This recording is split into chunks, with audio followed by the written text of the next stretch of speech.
Many on the left are saying that the current crisis is demonstrating the virtues of socialism. For instance, they say since we need big government spending now in this emergency, that shows we should have big government spending all the time.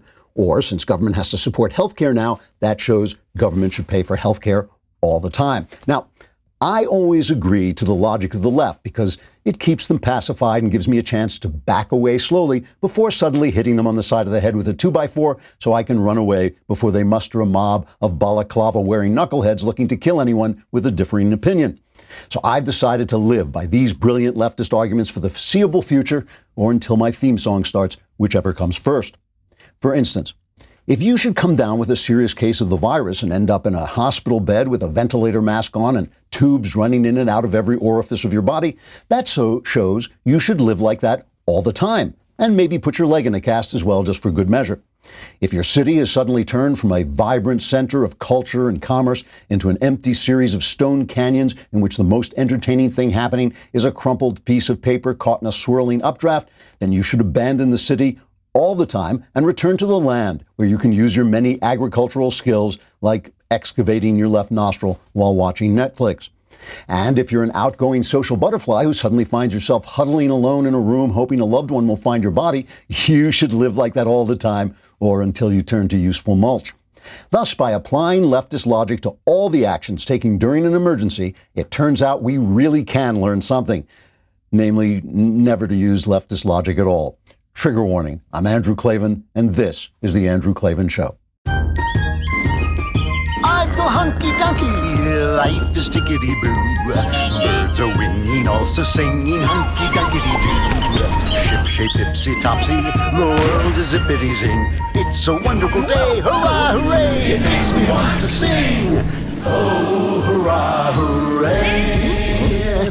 Oh, hooray, hurrah! So I was talking earlier this week about the possibility that good things might come out of this bad situation. Obviously, that's in no way to belittle the tragedy that's already come out of it and which will surely get worse before it gets better, or the economic trouble I know it's causing, which likewise is likely to get worse before improving. But as I said before, it's possible that in stepping back out of the flow of social business, we'll discover there have been some ways in which human life has been evolving that weren't so good for human life. Maybe at-home motherhood really is better for everyone than career. Maybe some time alone to read and think is better than constant social interaction. Maybe even the occasional contemplation of death can be edifying. We can always hope, anyway, to find good things in bad times. But there's one idea from this crisis that I think we can take away already. Normal is good. In this wonderful country, normal is good. Even some of the normal things we sometimes complain about are good. Some young people are acting like idiots, endangering older people by spreading infection. But young people acting like idiots is normal. And in normal times, a little youthful idiocy makes life more crazy and beautiful. Young people should isolate now, but look forward to getting back to their normal idiotic selves. Small businesses are in danger. Work is good, and small businesses are good. They are the physical expression of the very human urge to better oneself through hard work and innovation. Let's hope when our small businesses get back to normal, governments in leftist states like the one I'm in, California, will realize they should stop regulating them to death. And we don't need a guaranteed income. We need work. Work is good. And friends and family, obviously, are good. Not because they're not a bunch of aggravating idiots. I've met your friends and family. They're definitely aggravating idiots. But because you're stuck with them. And being stuck with them teaches you to love the unlovable and tolerate the intolerable and moves you a little bit closer to what God wants you to be. It's a wise and fine thing to make the best of a crisis and learn from it. But when it's over, it might also be wise and fine to remember and appreciate just how good American normal really is. All right, we're going to talk more about everything that's going on. But first, let's talk about paint your life, because you're sitting there alone in a house. You can't get out. I know I'm isolated. You want to be looking at something nice. You want to be looking at something beautiful. And this is something truly meaningful, and it's a meaningful gift you can give to somebody is paintyourlife.com. You can have an original painting yourself, of your children, your family, a special place that you love, or a cherished pet at a price you can afford. from paintyourlife.com. I got one of myself. I put it in the office because I didn't want my wife to start throwing darts at it, but it's still there. Whenever I get back to my studio, I'll get to see it again, and it really is nice. This is a real painting done by hand by a world-class artist, created from a favorite photo of yours. It makes the perfect gift for birthdays, anniversaries, or special family holidays, or just to celebrate being shut in. Right now, as a limited time offer, you can get 30% off your painting. That's right, 30% off and free shipping. To get this special offer, text the word Andrew to 64,000. That's Andrew to 64,000. That's ANDREW to 64000. Paint Your Life. We got the mailbag coming up, and all your problems will be solved. You will be screaming like that by the end of the show. I know things are tough right now. I really do. I know some people have been yelling at me about joking around all the time, but believe me, if I could reach out and help you economically, if I could reach out and keep you healthy, I would do that. I don't have that power. I have this power. I hope I can at least entertain us laugh my way through the apocalypse, which I've been doing anyway, even before the apocalypse actually began. If you listen to the show, you know that I love ghost stories. I'm just a big, big ghost story fan. Even in this crisis, I have Amazon delivering anthologies that I haven't, with one story I haven't read yet. A great ghost story is by Richard Matheson, and you probably have never heard the name Richard Matheson, but he's a terrific writer. He wrote the book I Am Legend. He's the late Richard Matheson. He wrote the book I Am Legend, which became The Last Man on Earth, and I think they made it with Will Smith again. The Incredible Shrinking Man was a famous movie when I was a kid. Stir of Echoes was a Kevin Bacon film. Hell House. These are all based on books that he wrote. Very creative. Wrote a lot of Twilight Zone episodes, and one of his Twilight Zone episodes was about a box with a button on it, and this couple is struggling, and they're having very hard economic times, and a guy shows up at their door with a box and a button on it, and he says, if you press this button, in the show, it's a long time ago, it's $200,000, but say it's $1 million. Press this button, I will give you $1 million, and someone you don't even know will die. And so they discuss this, and the guy goes away, leaves them the box with the button. The button's not even attached to anything. They don't know what will happen. They keep talking it through, hoping that, well, maybe if I press the button, somebody who's 80 years old, or somebody who has cancer, or somebody, who's really having a hard life will be put out of their misery. They keep talking about it, and finally, the wife of the couple decides she's got to do it. She presses the button. The minute she presses the button, the door opens. There's the guy again with a suitcase filled with $1 million, and he gives her $1 million. And he takes the button away and he says, I'm just going to move on. I'm going to give this to someone else. And let me assure you, I'm going to give it to someone you don't know. Okay.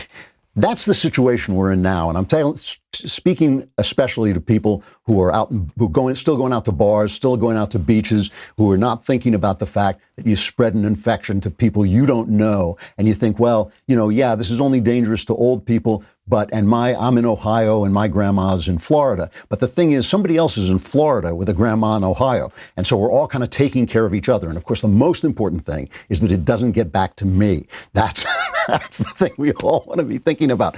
Some people are not thinking. They're not thinking, hey, if I spread this now, they're trying to flatten the curve, the peak, so that the hospitals can handle the incoming, right? Especially older people.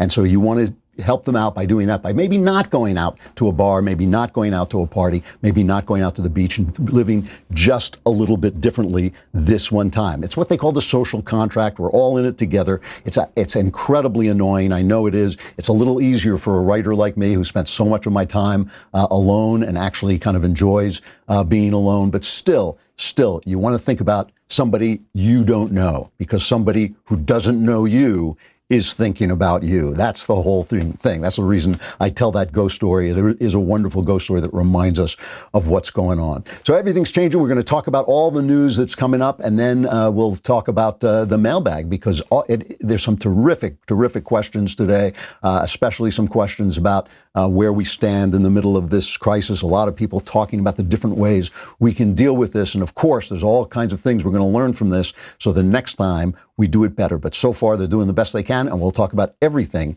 that's going on. But first, before we talk about everything that's going on, let me do one more ad, and then we'll get into that. It is, this is for the Benham Brothers. This is a new sponsor. And here's the thing. This is about building a business. You're building a business because you want to be free. I was talking about small businesses. Everybody loves small businesses. But you're building a business so you can be your own boss. And the thing is, you do not want the business to subsume your life, to consume your life. You don't want to hustle till you die. You don't want success at no matter what the cost. You don't want to miss your marriage and your kids growing up and all this stuff. It doesn't have to be that way. You can grow a business without sacrificing your family and character. So let me tell you about Benham Brothers. The Benham Brothers have over a dozen businesses, including a real estate empire that spans over 35 states, and they didn't sell their soul for it. That name might even ring a bell. The Benham Brothers was slated for a reality TV show on HGTV and were canceled because of their commitments to conservative values. So-called business coaches tell you that your life has to take a back seat to your hustle. David and Jason Benham are proof that that's a lie. And just this week, the Benham brothers launched their new course, Expert Ownership. It's the model they've used to build each one of their businesses. Whether you're sick of the 9-to-5 or have a 10-year-old business, Expert Ownership can help you achieve your goals. To celebrate the launch of their new course, they're offering 15% off to new members. You can check out a preview of the course and take advantage of that discount over at benhambrothers.com/Klavan. That's BENHAM brothers.com/Klavan. Head on over there to check out the course. There is an E in Benham, but there is no E in Klavan. You got to know how to spell Klavan. K-L-A-V-A-N, there are no E's in Klavan. All right, big stimulus package the Trump administration is trying to come up with. It may cost up to $1 trillion, try and keep businesses afloat. Some of it is stimulus. Some of it may just be direct payments to workers. Steve Mnuchin was describing it. This is not the, this is the first Steve Mnuchin clip, number 4.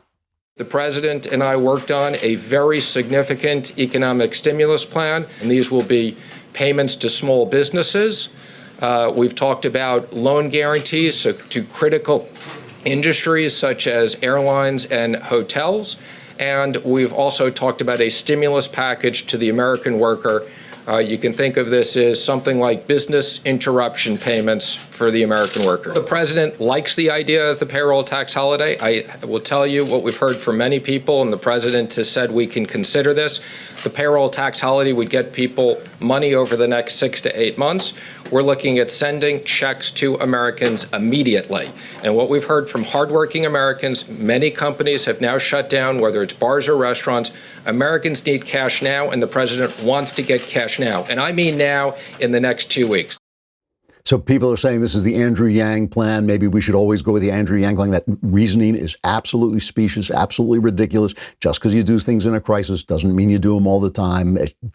People should not have to explain this, shouldn't have to explain it to the New York Times where they're just pushing socialism, pushing it. If we had socialism coming up to this, we wouldn't have the goods that we have to get through this. It is in normal times you want your capitalism to be building the wealth that takes you through these crisis moments.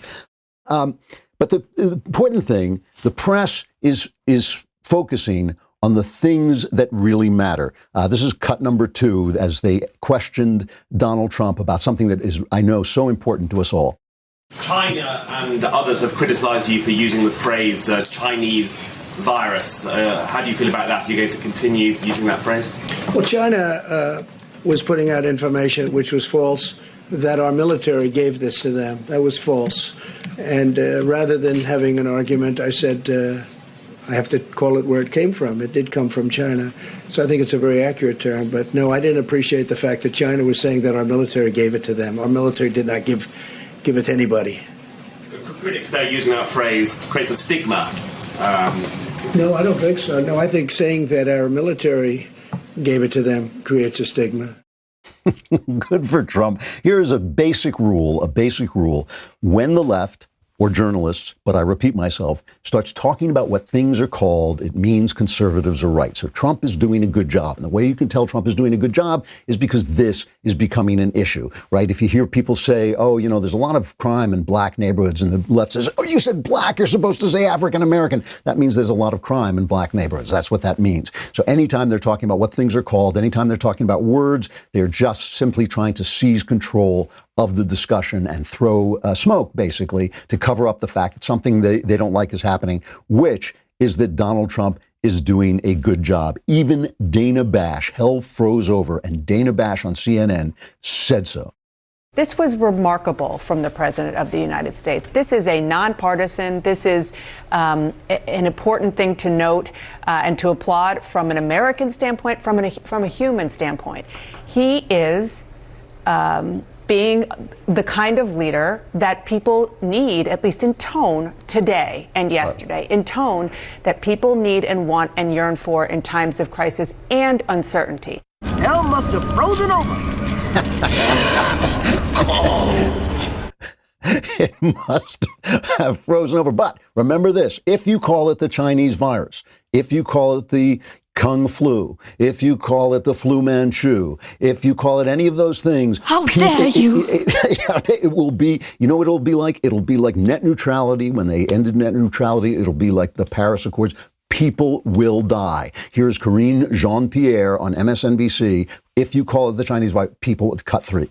The xenophobia and the racism in outbreak is such a common thing. We've seen it in past health outbreaks that we've seen in this country's history. The problem is it's coming directly from the President of the United States, and it is incredibly dangerous. It is problematic, and it is scary, and I just really want to call that out because you do have people in the Asian American community whose lives are at risk, and for the President to call it a Chinese virus or a foreign virus, that is just not it's just so dangerous and not a good thing to do, obviously.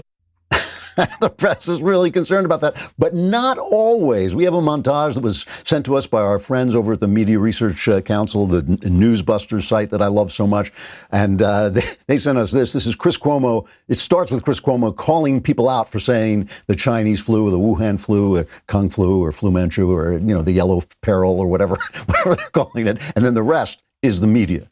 This is all happening at a time that we're starting to see a message shift here because you're starting to hear the Republicans, especially Trump calling it the Wuhan or the Chinese coronavirus. They're looking for someone to blame. Concern is growing this morning over an outbreak of a new SARS-like virus in China. At least 6 people have died from the Wuhan coronavirus. The Wuhan coronavirus. The Wuhan coronavirus. The 34-year-old ophthalmologist diagnosed Saturday with the Wuhan coronavirus. Wuhan virus. The Wuhan coronavirus. The Wuhan coronavirus. What more can you tell us about the similarities or differences between SARS and the Wuhan coronavirus? The Wuhan coronavirus. The Wuhan coronavirus in China. The Wuhan coronavirus. The Wuhan coronavirus. And the Wuhan coronavirus. Wuhan coronavirus. Fears continue to grow over the outbreak of the Wuhan coronavirus. Wuhan coronavirus. The Wuhan coronavirus. The Wuhan coronavirus. We have new information about how the Wuhan coronavirus. So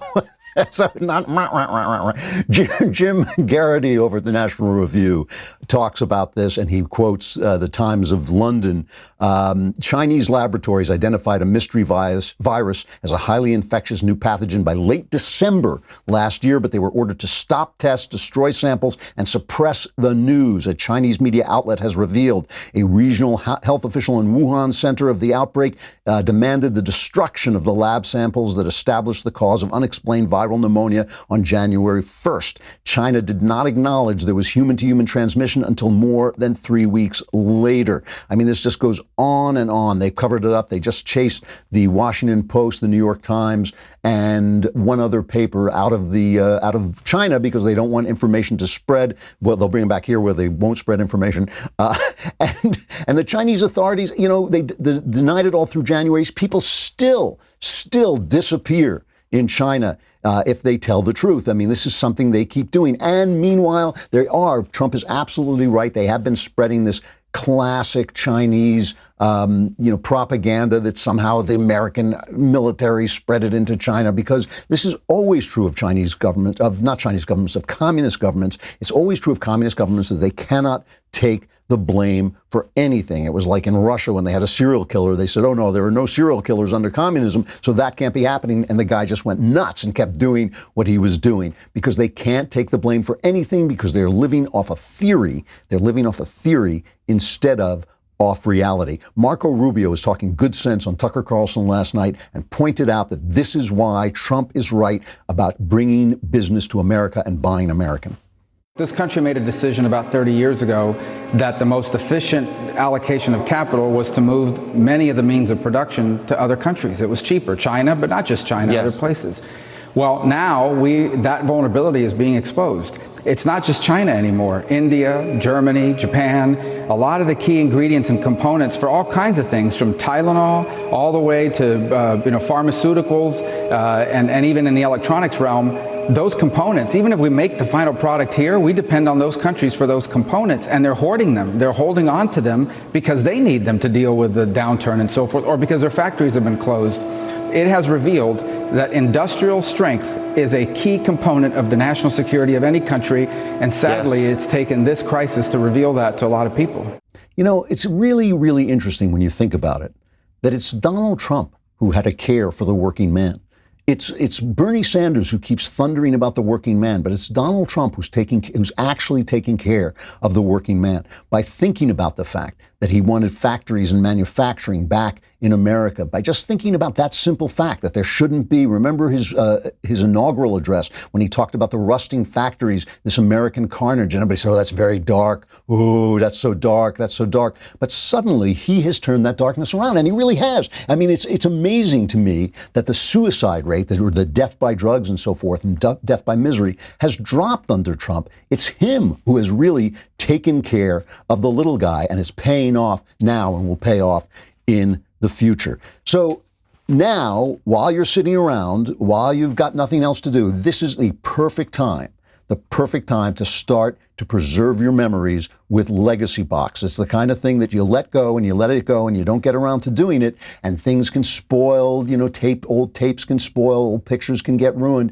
But now is a good time, if you've got some time on your hands, to go and use Legacy Box. Legacy Box is a way for you to easily and affordably digitally preserve your past. It's so easy. You just pack up your stuff, send it over, and then receive perfectly preserved digital copies on a thumb drive, DVD, or the cloud. I've used it. It really is easy. It's incredibly easy. It's really simple. You're not just protecting these memories from a fire. Over the decades, a lot of things can happen. You can lose photographs to mold. VHS tapes can grow old and don't work. DVDs get scratched. Legacy Box is the world's largest digitizer of home movies and photos and has helped over 750,000 families digitally preserve their past, including mine. Get started preserving your past today. Go to legacybox.com/Klavan to get an incredible 40% off your first order. Buy today to take advantage of this exclusive offer. Send in when you're ready. Go to legacybox.com/Klavan and save 40% while supplies last. Memories matter, and you always want to remember how to spell Klavan. There are no easy things.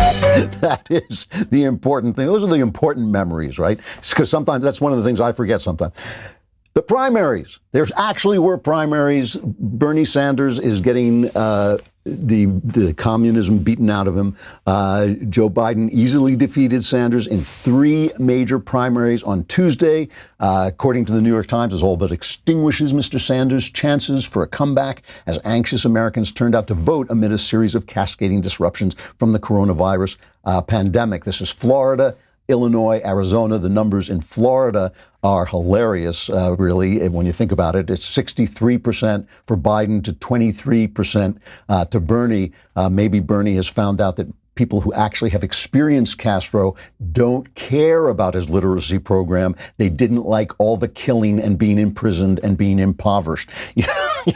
I've always, that thing, I got to say, I know that stopped a lot of people, the praising Castro for his literacy program, but it was really that moment when he was doing a town hall. I think it was on Fox. He was doing a town hall and he praised Castro's literacy program. People started booing and he said, really? Really? You don't like literacy? I mean, it's an amazing, amazing, small-minded, rigid way of thinking. Another thing about Donald Trump, and listen, you've listened to the show. You've heard me criticize Donald Trump a lot for some of the things he does. But the thing about him is that I've said from the very beginning, he does learn. While people keep calling him stupid, while people keep saying he's a moron, he's a sociopath, he actually learns in situations. And so even the people now who are saying, well, he said this before, and now he's finally taking it seriously. Right. He learned. They didn't know. He didn't know. Now he knows. Now he's got it, and he learns, and he does better as he goes along. Bernie Sanders hasn't changed his mind. Really hasn't changed his mind since the Rosenbergs were executed, and Biden doesn't have a mind anymore. So now Biden is on the roll. He's doing well, or this video Biden, whatever he is, this hologram of Biden. So he's reaching out to Bernie's voters, and he made this speech where he appealed to them as cut 14. Senator Sanders and I may disagree on tactics, but we share a common vision for the need to provide affordable health care for all Americans, reduce income inequity that has risen so drastically, to tackling the existential threat of our time, climate change. Senator Sanders and his supporters have brought a remarkable passion and tenacity to all of these issues. And together they have shifted the fundamental conversation in this country. So let me say, especially to the young voters who have been inspired by Senator Sanders, I hear you. I know what's at stake. I know what we have to do. Our goal as a campaign, and my goal as a candidate for president, is to unify this party and then to unify the nation. So he makes that appeal because he knows that the people who are appealing to him are liberals, but there are some of them are extremely liberal, some of them are moderate liberal. He wants to, that's his job now, to bring those people together. He's going to tack a little bit to the right because he's tacked very far to the left. I just want to say that was a remote broadcast, and I'll describe this if you're not watching it, but first I'll play it. This is how that broadcast ended. Thank you all. Thank you all for listening. Oh. Thanks. Thanks. Okay.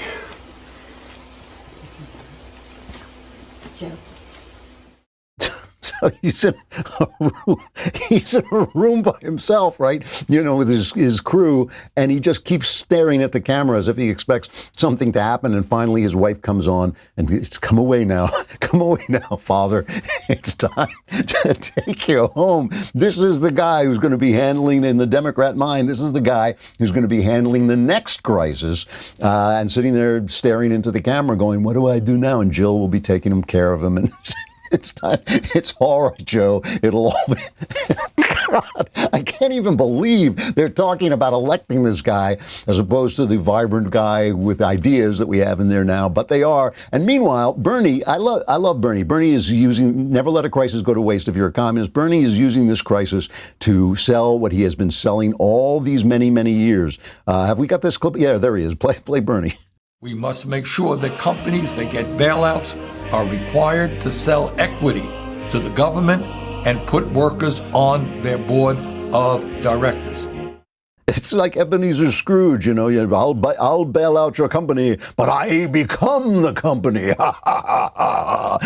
It's like he thinks there's going to be government bailouts of companies. There may be. If there's a bailout of a company, then the government owns the company. What good is it for the government to own the company? The government doesn't do anything well. The government doesn't do anything well except these emergencies because it has all this money and all these resources, but it doesn't run businesses well. It doesn't need workers on, you don't need, this is another Marxist idea. Why would you put a worker on your board? Does he know how to run the company? Is he going to create jobs? Or is he simply, when the unions had their way with the car companies in Detroit, not only did the car companies go down the drain, but so did Detroit. Really, workers do not know how to run a company. That is the job of people who run companies. That's why they are called people who run companies. You can tell by the name. So now they're begging Bernie. They're begging Bernie to resign. Claire McCaskill, a former senator, Democrat senator, she was just saying, get out of the race. Have we got Claire? Yeah, play her. I think the conversation is going to quickly turn to how and when does Bernie Sanders unite the Democratic Party. I predict that just like in Michigan and Mississippi and Missouri, we're going to see every county in Florida go for Joe Biden, every county in Arizona go for Joe Biden, and every county in Illinois go for Joe Biden. He's going to end up netting a big number of delegates after tonight. And so I think it is time. Yeah, she thinks it's time. The entire Democrat Party thinks it's time. But who doesn't think it's time? What's his name? Bernie said he was reassess his campaign. But yesterday on CNN, Alexandra Rojas, who was a surrogate from Justice Democrats is the name of her organization, but basically a Bernie surrogate, she goes on and says this is not going to happen. But listen carefully to what she says, because she's in a room, she's on a panel with Anderson Cooper and CNN chief political analyst Gloria Borger and a couple of other Democrats. It's a statement. I think that Senator Sanders' campaign is much more than just a presidential campaign. It represents dozens of grassroots organizations, thousands of activists and organizers, Latinos, young people, millions of people that right now during this crisis even before it felt like they were in a crisis, right? Because here in America, even before this pandemic hit, we have 60% of Americans that can't afford an $800 emergency bill if that happened tomorrow. Right. We have small business owners right now in the midst of the pandemic that aren't sure if they're going to have the support that they need. Right, but what does that mean moving forward? I mean, what that means, they can I think, have hurt feelings, but if what I think that means right now is that millennials we want Donald Trump to be defeated too. I think there is nobody here that does not want Donald Trump to be defeated. And I think the question that I think Joe Biden, as what looks like to be the presumptive nominee who needs to focus on also unifying the party, is the fact that millennials are going through their second recession right now. So she says there's nobody here who doesn't want to defeat Donald Trump, and nowhere does Anderson Cooper or Gloria Borger of CNN say, well, we're kind of objective newsmen. We don't. They let that pass because, of course, it's obviously true. I got to play this quickly. Chris Cuomo interviewed his brother, the governor of New York, Andrew, and this was their exchange. I called Mom just before I came on this show. By the way, she said I was her favorite. She never said Good news is she said you were her second favorite son, no. Christopher. We both know neither of us are Mom's first or second favorite in the family. I can't believe you're lying to my audience. You've blown the credibility of the entire interview. I should have ended it before. Second favorite son. Listen to the words. Listen to the words. Politicians are very tricky. You throw a word in there after the first time you said it. Creates a lot of doubt. But I appreciate you clarifying. Not me. Straight across the plate. Stay strong. Straight across the plate. Stay strong. Stay for your people. And I appreciate you being here. I love you, brother. That's the problem with the press. You'd think somebody at CNN would notice. All right. Now, I hope you've had a chance to see some of the new show we launched this week called All Access Live over at dailywire.com. Ben Shapiro and Jeremy Boring kicked off Monday evening. Jeremy and Michael Knowles followed up last night. We'll be doing episodes the rest of this week at 8 p.m. Eastern, 5 p.m. Pacific. All Access Live is a lot more relaxed than our regular program. It's less focused on bringing you news and information and more about sitting down with you at the end of a long workday, especially in these troublous times. The show is actually intended for our All Access members, but in order to help us all feel a little less lonely during this time, we accelerated the launch and opened it up to all of our Daily Wire members for the time being. So please let us know if you like the show, what you'd like to see more or less of. Remember, we'll help you get through this, and we will be stronger as a nation and as a community when we do. So if you're around at 8 p.m. Eastern, 5 p.m. Pacific tonight, join us on the All Access Live show over at dailywire.com to watch the live stream and join the chat. And you want to subscribe because it won't be free forever, right? Because this crisis will not last forever. So right now, go over to dailywire.com and use access code Klavan to get 10% off any Daily Wire membership plan. And let me tell you, if you're not a member, you are missing all the best stuff, especially getting your questions in the mailbag so I can solve all your problems. Members get our articles ad-free, access to all of our live broadcasts and show library, the full 3 hours of the Ben Shapiro Show, select bonus content, the mailbag, and more. Plus, our new All Access tier gets you into exclusive live online Q&A discussions with me, with Ben, Matt Walsh, Michael Knowles. I just threw that in there. I know you don't care. But plus Daily Wire writers and special guests. And don't forget, you'll also get the greatest of all beverage vessels, the Leftist Tears tumbler, so you can drink something while you're using Crowder's ashtray. All of that plus 10% off when using promo code Klavan. Don't hesitate. Get yourself over to dailywire.com. But first, learn how to spell Klavan. You are too smart to be acting this dumb. Wait, you're not talking to me when you say that. It's Klavan Mailbag coming up.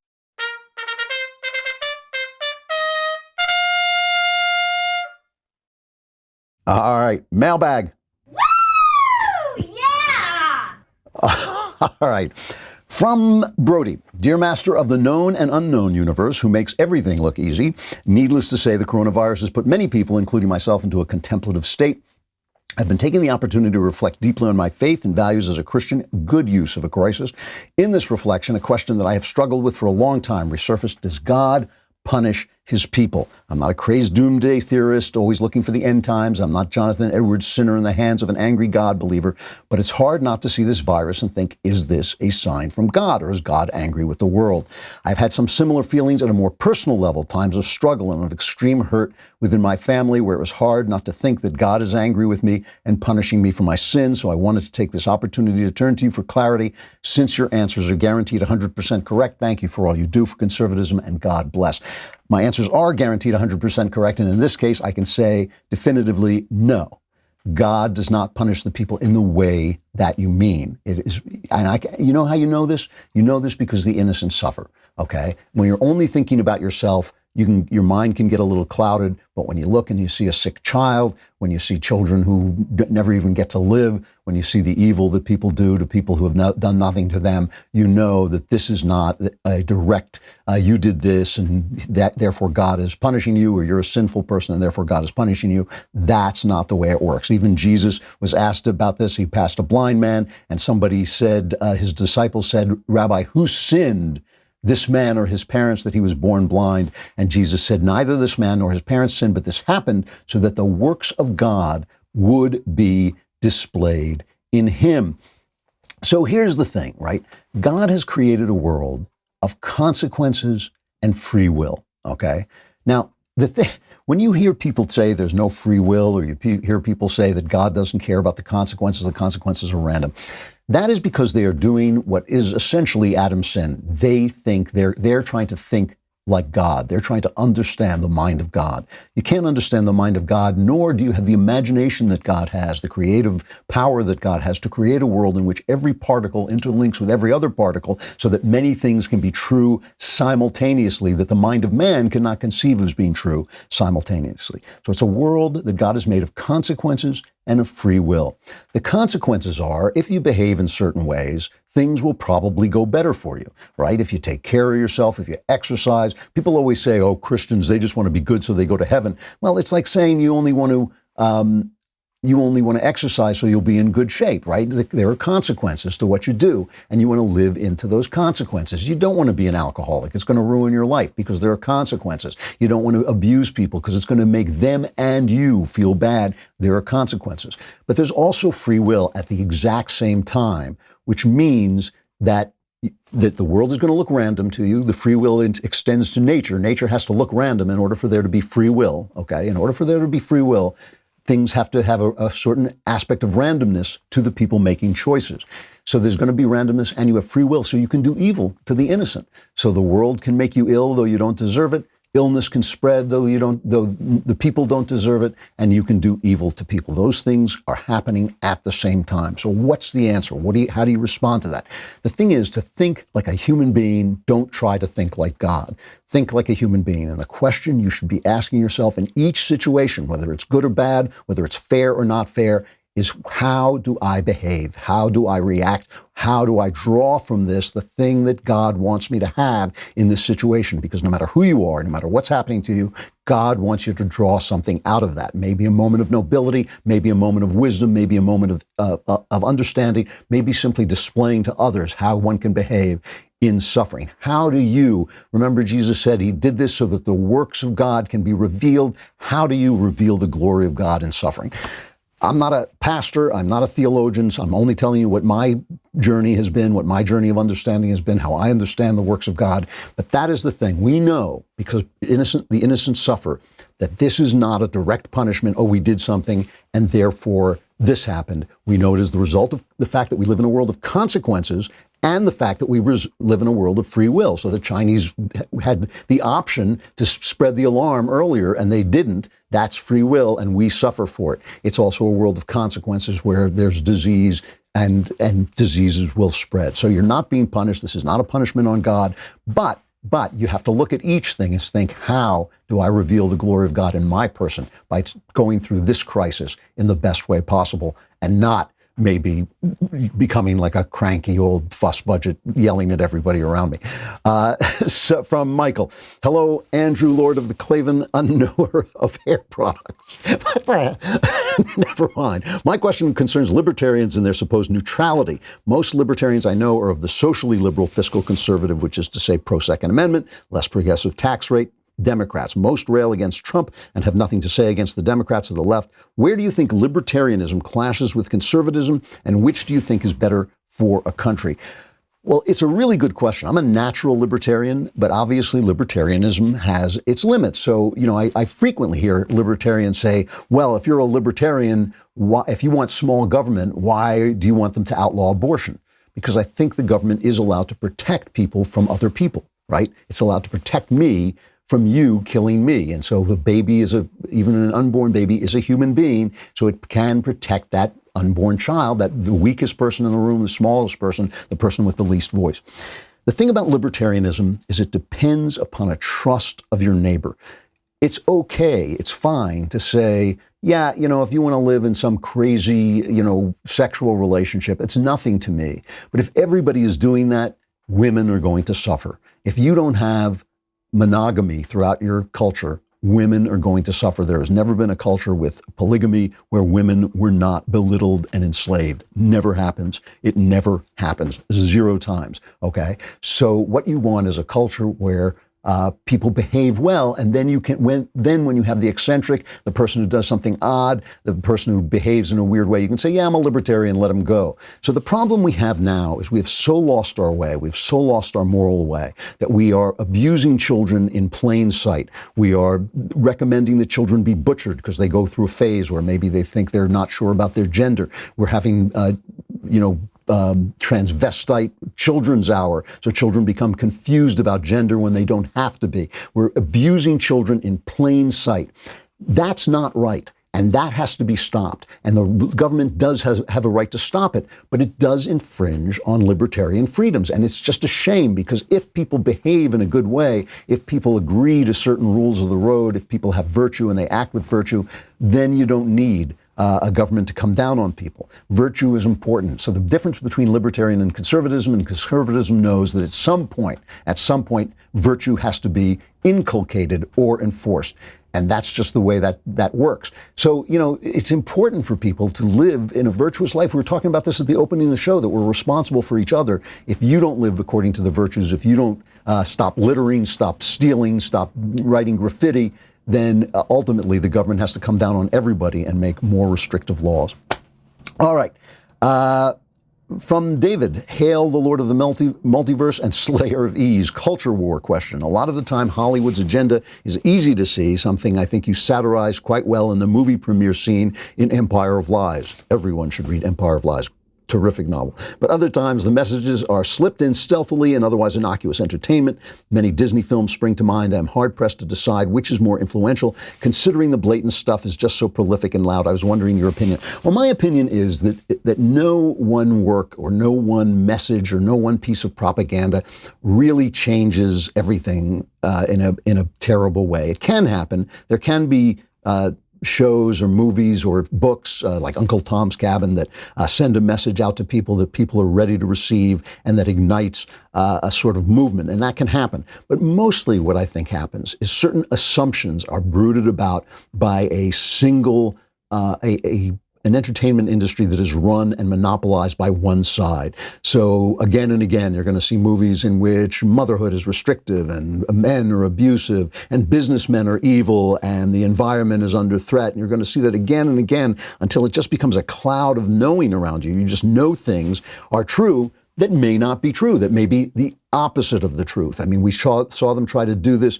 during the wars on terror. This is how I first started speaking out in a big way about conservatism, when they started to make these anti-American movies about the war on terror. And they all bombed, but they kept making them. So you think, well, why? Why do you keep making them? Well, part of it is virtue signaling. Part of it is that they want to show everybody what great people they are, so they'll get more jobs and women will sleep with them and the rest of this that you get in Hollywood, and they'll get the awards, prestige. But part of it is because they want to create a cloud of assumptions, a cloud of it's what they call the narrative. They want to create a narrative where you just assume things are true, that the American military is bad. I mean, that was one of the messages that was in every single one of these films. They were either bad or they were stupid. The military was stupid and being manipulated by evil Republicans. So it's really this cloud of information that the entertainment industry seeks to create. And that's one of the reasons, we stand up against them, but it's also one of the reasons that we should be fighting back and creating clouds of our own and clouds of different assumptions, and make sure that they hear other voices coming to them that say different things, and that tell them that no, not everything that you're being told to assume is true. All right. Hello, one more. Hello, great and wonderful, I'll be bald master of the multiverse. I've been married for 12 years. My wife and I have have 3 wonderful children. We have a wonderful life. We have always tried to live lives that God wants us to. However, in the past few months, it feels like we've grown somewhat apart, not in a way that we want to divorce or separate, which is against our religion. But my question is, are periods of time like this normal in a marriage? Will it pass, and will it happen again? Don't get me wrong, we both still love each other with all our hearts. We know that God ordains this marriage and that we are perfect for each other. Since you have been married since God created the world, that's true. I figure you would have some excellent insight into this. Thank you for any insight you can offer. So you feel that you've grown somewhat apart. All right. It doesn't matter whether it's normal or not. It's normal in some marriages. It may not be normal in others. It doesn't matter. It's happening to you, and it's happening for a reason. And so what you have to do now is you have to find time. I know you have 3 kids. They must be young since you've only been married 12 years. I know you have 3 kids, but you got to find time to sit down and talk about it and find out what's going on. Something is going on, okay? It's not a tragedy. It's not going to end your marriage. It will pass, but it will pass because you get together and talk about it. The marriage is yours to defend. You are in this together. You and your wife are in this together. The marriage is yours to defend. You defend it by talking it out and finding what's going on. Maybe there's been an incident that you didn't pay attention to. Maybe the children are taking up so much of your time, you haven't got time for each other. Maybe you're worried about something and you're not telling your partner about it. Never leave your partner behind. You got to figure it out yourself. So sit down, talk about it. Don't let it pass. Don't let it just go away and hope that things get better. Talk to your wife. And it doesn't have to, it's not like you talk to your wife one time and then it's all solved. Keep the lines of communication open. Find out what's happening, because something is happening. I wish I could go on. I'd like to answer more questions, but we'll do it again next week. I got to stop right there. I'm Andrew Klavan. This is The Andrew Klavan Show. We'll see you tomorrow.